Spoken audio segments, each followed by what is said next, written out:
You check your phone before a trip. You see the flight time, you see the distance, you expect to land in hours, not lifetimes. But the real answer to how humans first crossed this planet is far stranger than any flight itinerary. Your ancestors walked out of Africa with no maps, no compass, no idea what waited beyond the next ridge. And yet, within a few thousand generations, they had reached every continent except Antarctica. How does a barefoot species with no wheels and no written language conquer an entire planet?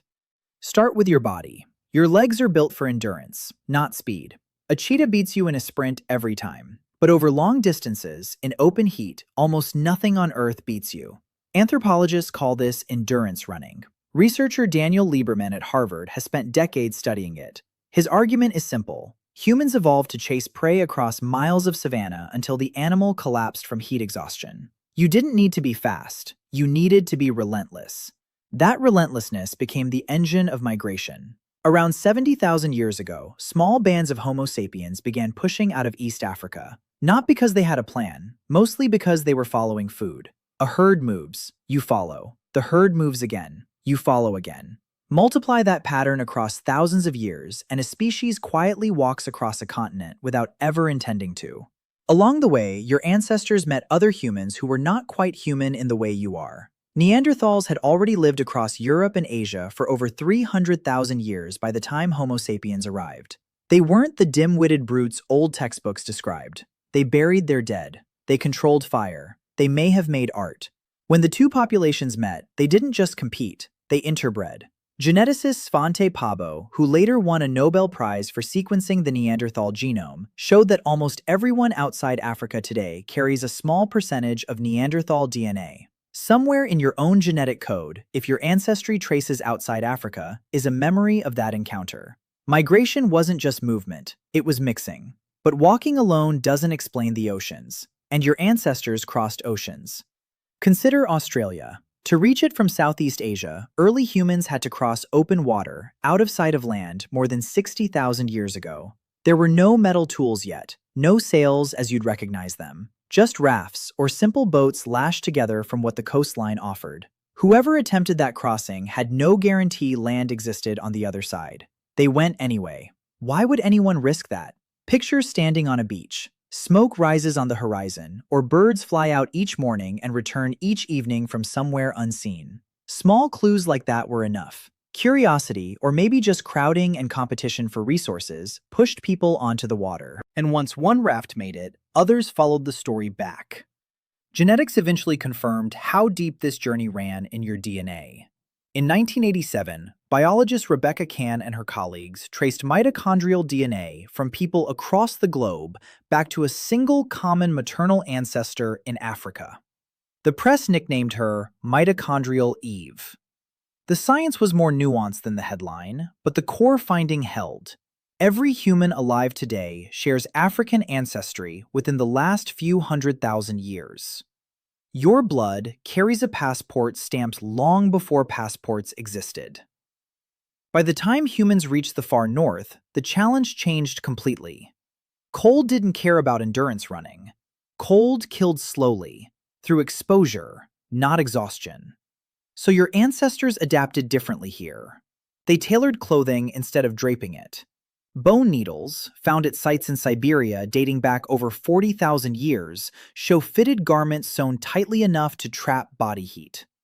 That single tool, a needle, may have done more to open the Arctic than any weapon.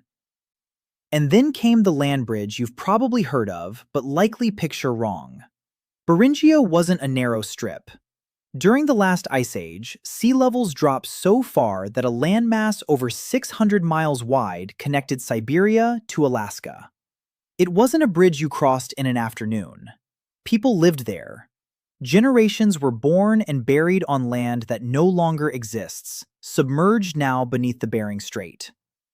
Geneticist Spencer Wells, through the Genographic Project, helped map how populations paused on Beringia for possibly thousands of years before pushing into the Americas.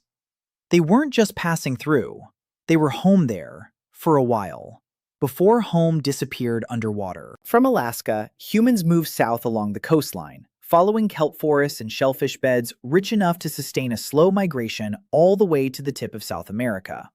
Within roughly 1,000 years, people had reached Patagonia. Think about that distance. Thousands of miles, no roads, no domesticated horses yet in the Americas, and still 1,000 years was enough. Some researchers now believe the coastline route wasn't the only path south.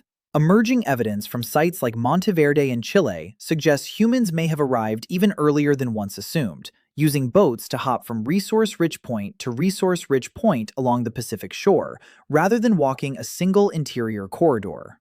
The ocean, once a barrier, had quietly become a highway. Now picture the widest ocean of all, the Pacific.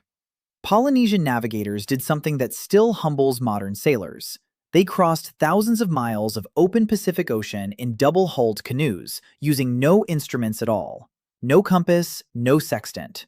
They read the stars, the direction of swells, the flight patterns of birds, even the color of the underside of clouds reflecting lagoons still hundreds of miles away. Anthropologist Ben Finney helped prove this wasn't legend. In 1976, he helped build and sail a reconstructed voyaging canoe called the Hokulea from Hawaii to Tahiti using only traditional navigation. It worked. Master navigator Mau Piailu guided it, carrying knowledge passed down through oral tradition alone. Skeptics had claimed Pacific settlement happened by accidental drifting. Finney's voyage proved intentional. Skilled navigation was entirely possible and likely. What's strange is how quiet all of this was. No ancient human left a journal explaining why they built a raft, or why they memorized the stars, or why they sewed tighter coats. There was no grand vision of settling a planet. There was only the next valley, the next coastline, the next horizon that looked slightly different from where they stood. Migration wasn't a plan. It was a habit, repeated by nearly every generation in nearly every direction for tens of thousands of years. And here's the part that should sit with you a little longer. Every choice was made without knowing the outcome. The people who built rafts to cross to Australia didn't know if they'd survive. The families who lived on Beringia for generations didn't know the land would vanish beneath the sea. The Polynesian navigators who set out into open ocean, reading only birds and swells, didn't know if the next island existed at all. They moved anyway. Uncertainty wasn't a reason to stay. It was simply the condition under which every migration on Earth has ever happened. That instinct never left you. You feel it when you take a new job in a city you've never lived in. You feel it when you board a flight to somewhere you've only seen in photos. You even feel it in smaller ways, choosing a new route home, trying a restaurant with no reviews, striking up a conversation with a stranger who might become something more. The tools have changed completely. GPS, jet engines, waterproof boots.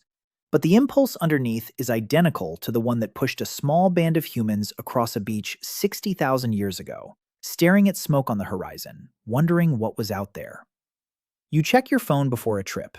You see the flight time, you see the distance, but somewhere beneath that convenience is the same ancient decision your ancestors made with nothing but a raft and a horizon.